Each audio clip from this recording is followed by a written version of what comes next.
Pomfret মাছ নিয়ে আসলাম আর দেখো মাসি সুন্দর করে কেটে দিচ্ছে।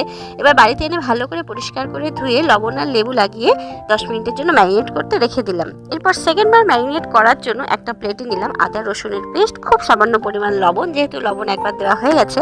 এরপর নিলাম হলুদ গুঁড়ো, গোলমরিচের গুঁড়ো, কাশ্মীরি লঙ্কার গুঁড়ো আর শক্ত দই মানে জল ঝরিয়ে রাখা দই 1.5 চামচের মতো, আর নিলাম সরষের তেল অল্প পরিমাণ। এরপর সমস্ত মশলা ভালো করে মিশিয়ে নিয়ে মাছগুলোকে এপিট ওপিট মশলা ভালো করে লাগিয়ে মোটামুটি 40 মিনিটের জন্য রেখে দিলাম। কিন্তু নরম মাছ, এর থেকে বেশি মনে হয়নি আমার রাখার দরকার আছে।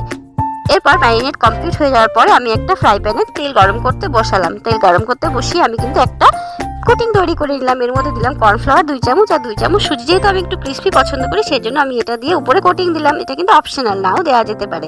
এবার ভালো করে কোটিং করে আমি একদম গোল্ডেন মানে খুব সুন্দর করে কিন্তু ভেজে নিলাম মাছগুলোকে।